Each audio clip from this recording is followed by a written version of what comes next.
माँ। माँ बनने का मतलब है आपका दिल हमेशा आपके शरीर के बाहर घूमता रहेगा। जाहिर है ये दिल शारीरिक तौर पर, मानसिक तौर पर एकदम स्वस्थ और स्ट्रांग होना चाहिए, और आप ही है जो दे सकती है अपने बच्चे को ये सॉलिड ताकत। डेटा के हिसाब से पूरे भारत में हर 10 में से 5 प्रेग्नेंट महिलाएं एनीमिया से ग्रस्त है।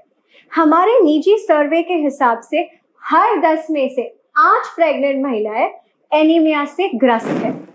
एनीमिया का मतलब है कम हेमोग्लोबिन। कम हेमोग्लोबिन का मतलब है बॉडी में ऑक्सीजन की सप्लाई कम होना। प्रेगनेंसी के दौरान मां के खून की मात्रा 40 से 50% तक बढ़ जाती है, और उसके बच्चे को ऑक्सीजन की सप्लाई पूरी करने के लिए उसका हृदय भी थोड़ा बड़ा हो जाता है। ऑक्सीजन की ज्यादा मांग के कारण प्रेगनेंसी में महिलाओं में हीमोग्लोबिन 10% तक कम हो जाता है। WHO के अनुसार एक प्रेग्नेंट महिला के पहले ट्राइमेस्टर में हीमोग्लोबिन होना चाहिए 11 ग्राम पर DL, दूसरे ट्राइमेस्टर में होना चाहिए 10.5 ग्राम पर DL, और तीसरे ट्राइमेस्टर में होना चाहिए 11 ग्राम पर DL। इससे कम हीमोग्लोबिन होने की स्थिति को एनीमिया कहा जाता है। रिसर्च के अनुसार जिन महिलाओं को तीनों ट्राइमेस्टर के दौरान एनीमिया रहता है, उनके बच्चे के जन्म के समय वजन कम होने का खतरा ज्यादा होता है। एनीमिया के कारण गर्भ में बच्चे का डेवलपमेंट इनकम्प्लीट रह सकता है। एनीमिया के कारण बच्चे का जन्म समय से पहले हो सकता है, जिससे उसका जीवन खतरे में पड़ सकता है। एनीमिया से ग्रस्त मां का बच्चा आगे चलकर स्वयं एनीमिया का शिकार बन सकता है। आपके जीवन का ये सबसे खूबसूरत समय आपके लिए और आपके बच्चे के लिए जीवन भर के कष्टों की दास्तान बन सकता है। सही भोजन और लाइफस्टाइल से एनीमिया को ठीक किया जा सकता है, लेकिन उसके लिए बहुत ज्यादा मात्रा में खाना खाने की जरूरत होती है।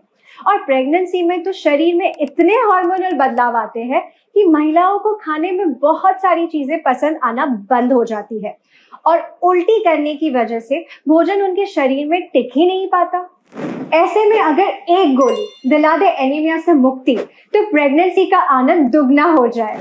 इंडियन काउंसिल मेडिकल रिसर्च के अनुसार एक प्रेग्नेंट मां को रोजाना 27 mg आयरन लेना चाहिए। कुछ मात्रा में आयरन तो आपके भोजन से आपके शरीर में आ ही जाता है। बैलेंस आयरन प्राप्त करने के लिए आपको बेस्ट क्वालिटी के न्यूट्रिशन सप्लीमेंट का सेवन करना चाहिए। न्यूट्रीचार्ज वुमेन ऐसा ही एक महिलाओं के लिए विशेष रूप से बना न्यूट्रिशन सप्लीमेंट है, जिसमें 21 mg आयरन है, और ये आपके शरीर में सबसे ज्यादा अवशोषित होने वाला आयरन का रूप है। न्यूट्रीचार्ज वुमेन पर हुए क्लिनिकल ट्रायल में ये सिद्ध हुआ है कि न्यूट्रीचार्ज वुमेन के सेवन से केवल 3 महीनों में महिलाओं का हेमोग्लोबिन एवरेज 2.5 ग्राम से 3 ग्राम तक बढ़ता है। या यू हर्ड दैट राइट, 2.5 ग्राम से 3 ग्राम तक बढ़ता है। रोजाना नाश्ते के बाद एक टैबलेट न्यूट्रीचार्ज वुमेन लेने से आपकी प्रेगनेंसी का आनंद दुगना, 3 गुना, कई गुना हो सकता है। एक गोली रोज खाओ, अपना हेमोग्लोबिन बढ़ाओ। किया वे RCM बिजनेस के संस्थापकों में से एक हैं, और उन्होंने इसे भारत की सबसे बड़ी स्वदेशी डायरेक्ट सेलिंग कंपनियों में से एक बना दिया। लेडीज एंड जेंटलमैन, उनका मानना है कि हर व्यक्ति को आर्थिक रूप से आत्मनिर्भर बनने के अवसर मिलने चाहिए।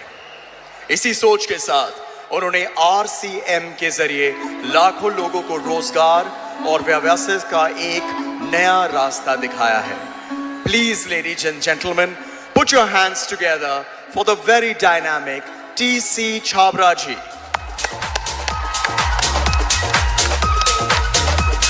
You can be louder.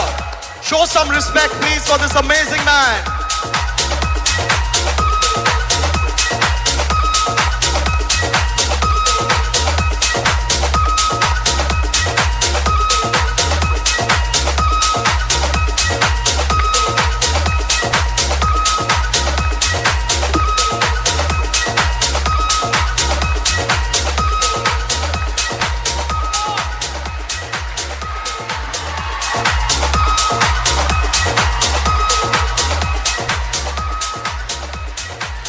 बहुत बहुत धन्यवाद सभी को।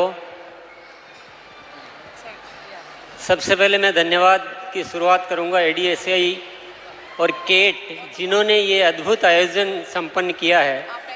उनकी अगर वो नहीं होते तो शायद ये आयोजन हम नहीं कर पाते, इसलिए वो धन्यवाद के पात्र है। और उसके बाद मैं आप सभी को धन्यवाद देना चाहूँगा कि अपना कीमती समय, क्योंकि आप सब डायरेक्ट सेलर से आपका समय बहुत कीमती होता है, एक एक पल आप अपना काम में गुजारते हैं, उसमें से समय निकाल कर यहाँ आए हैं इस आयोजन को संपन्न करने के लिए, इसको अच्छा बनाने के लिए। आप सभी को बहुत बहुत धन्यवाद देना चाहता हूँ और आज के दिन की बधाई देना चाहता हूँ। अंतर्राष्ट्रीय महिला दिवस पर सभी महिलाओं को बहुत बहुत बधाई मैं देना चाहता हूँ। डायरेक्ट सेलिंग इंडस्ट्री, इसका अगर सही तरीके से मूल्यांकन किया जाए, ये एक ऐसी इंडस्ट्री है, अगर इस भारत का व्यापार 10% भी इस डायरेक्ट सेलिंग के माध्यम से कर लिया जाए तो ये देश पूरी दुनिया में सबसे विकसित देश हो सकता है। क्योंकि अभी हम एक छोटा सा हिस्सा व्यापार का करते हैं इस माध्यम से, लेकिन फिर भी लाखों की संख्या में लोग इससे जुड़े हुए हैं और लोग अपने जीवन में खुशियां प्राप्त कर पा रहे हैं, अच्छा जीवन जी पा रहे हैं। तो थोड़े से में ये हो सकता है, तो थोड़ा और अगर ज़्यादा हो जाए तो क्या हो सकता है। इसमें केवल एक तरह का विकास नहीं है, इसमें महिला सशक्तिकरण की जो ज़रूरत है, जो देश का हर नागरिक और हर अधिकृत जो भी जिम्मेदार है, वो सभी सोचते हैं कि महिलाओं को आगे लाए बिना देश आगे नहीं आ सकता। और ये जो इंडस्ट्री है जो इस दिशा में काम कर सकती है, वो शायद और इंडस्ट्री कोई भी कर नहीं सकती।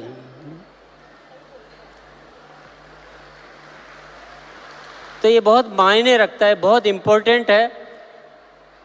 अच्छा ये हुआ है कि सरकार ने इस दिशा में ध्यान दिया, इसके कानून बनाए, इसको एक अच्छी पहचान दी। ये एक हमारे लिए बहुत सूचना अच्छी है, अन्यथा ये बहुत चुनौती का कार्य है। ये इसमें बहुत सारी चुनौतियां हैं। आप सब ने बहुत संघर्ष करके ये मुकाम हासिल किया, ये आसानी से नहीं हासिल होते हैं। बहुत सारी संस्थाएं इसमें कार्य शुरू करती है, पर कुछ ही होती है जो आगे बढ़ पाती है। इसका मतलब कोई तो चुनौती है, इतना आसान तो नहीं है। इसलिए आप सभी बहुत बहुत बधाई के पात्र हैं। मैं बस एक निवेदन आप सभी से करना चाहूँगा। यहाँ पर बहुत सारे हमारे जो भी डायरेक्ट सेलर्स आए और उन्होंने कुछ अपनी उपलब्धियों की बात की कि मैंने ये इसमें हासिल किया। मैं एक ही अनुरोध करना चाहूँगा, ये डायरेक्ट सेलिंग में जो उपलब्धियां हैं ये बाई प्रोडक्ट है, ये अपने आप आएगी। इसकी ज़्यादा आपको फिक्र करने की और जिक्र करने की कोई ज़रूरत नहीं है। थोड़ा इससे ऊपर आइए, कि देश के बारे में कौन सोचेगा। देश की जिम्मेदारी लीजिए, समाज की जिम्मेदारी लीजिए। ये जो उपलब्धियां ये अपने आप आती रहेगी, बहुत आएगी, बहुत बड़ी बड़ी आएगी। लेकिन सबसे बड़ी ज़रूरत है इस देश का विकास करने की। इस देश की बहुत सारी समस्याओं को हम अपने माध्यम से दूर करें, स्वास्थ्य को अच्छा करें, आपस के प्रेम भाईचारा को ठीक करें। इतनी जो नफरतें, इतनी लड़ाई झगड़े, इतनी जो बातें हो रही इस देश में, उसको ठीक करने का माध्यम है डायरेक्ट सेलिंग।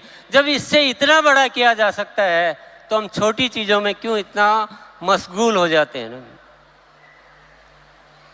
तो मैं सब आप सबसे क्योंकि एकत्रित हुए हैं तो आज उस विषय पे बात करने का मौका है। इससे सब कुछ किया जा सकता है। इससे शिक्षा को सुधारा जा सकता है, जीवन मूल्यों को सुधारा जा सकता है, आपस में प्रेम भाईचारा पैदा किया जा सकता है, मानसिक तौर पे हम मजबूत हो सकते हैं, हम खुशियां बढ़ा सकते हैं, जीवन से दुखों को दूर कर सकते हैं। जब सब कुछ कर सकते हैं तो व्यक्तिगत स्वार्थ छोड़ के अगर देश हित में हम काम करें और सब मिलजुल के करें। हमारे आपस में कोई प्रतिस्पर्धा नहीं होनी चाहिए। हमें प्रतिस्पर्धा है जो अभी डायरेक्ट सेलिंग को नहीं समझे हैं, उनसे प्रतिस्पर्धा है। आपस में प्रतिस्पर्धा करना ये बिल्कुल भी न तो ज़रूरत है न ये उचित है। हम सब मिलजुल कर एक ताकत बने और देश के लिए कुछ कार्य करें। सरकार अपने स्तर पर कार्य करती है, सामाजिक संस्थाएं अपने स्तर पर कार्य करती है, लेकिन डायरेक्ट सेलिंग इंडस्ट्री जो कर सकती है शायद है, आप इशारे में मेरी बात को समझ रहे होंगे, सबकी अपनी अपनी सीमाएं होती हैं, सबके अपने अपने दायरे होते हैं, लेकिन ये इंडस्ट्री ऐसी है जिसकी कोई सीमा नहीं है। ये सीमाओं को लांघ चुकी है, ये सीमाओं को पार कर चुकी है। हमें ऐसा करके दिखाना है, ऐसा करके दिखाना है कि सरकार भी ये मानने के लिए मजबूर हो जाए कि देश के विकास में डायरेक्ट सेलिंग इंडस्ट्री का सबसे महत्वपूर्ण रोल होता है। अपनी नीतियां बनाते समय हमें भी याद किया जाए, जितने भी सामाजिक समस्याएं हैं उसके लिए डायरेक्ट सेलिंग इंडस्ट्री को याद किया जाए, उनको बुलाया जाए कि देश में ये विषय है, आप लोग थोड़ा मदद कीजिए, आप हमारे साथ आइए। तो थोड़ा बढ़कर सोचिए ना, थोड़ा बढ़कर सोचिए। हम इनकम का जिक्र तो कर देते हैं, लेकिन क्या पहले दिन इनकम आ जाती है? क्या सबको आ जाती है? इन सच्चाइयों को छिपाने की कहीं ज़रूरत नहीं है। जो मेहनत करेगा उसको इनकम भी आएगी, जो नहीं करेगा उसको नहीं आएगी। किसी को मिसगाइड कभी नहीं करना चाहिए, ये थोड़ा सा अदरवाइज हो जाता है। और जब हम सामूहिक तौर पे कोई कार्यक्रम करें तो प्लीज़ ये जिक्र तो नहीं किया जाए तो अच्छा है। ये हमारी भी कोई इंडस्ट्री भी कोई वैल्यूज होनी चाहिए। इनकम अपना पर्सनल आपकी मीटिंग सेमिनार होती है तब हम जिक्र करें, बहुत अच्छी बात है। जब सामूहिक स्तर पर कोई आयोजन होता है तो हमें कुछ बड़ी बात करनी चाहिए, कुछ ऊपर निकलना चाहिए, कुछ देश की बात करनी चाहिए, कुछ सामाजिक विकास की बात करनी चाहिए। और हम सबको मिलकर आज एक संकल्प लेकर जाना है कि हमको इस कार्य के माध्यम से इस देश को अच्छा बनाना है ना, जीने लायक बनाना है ना।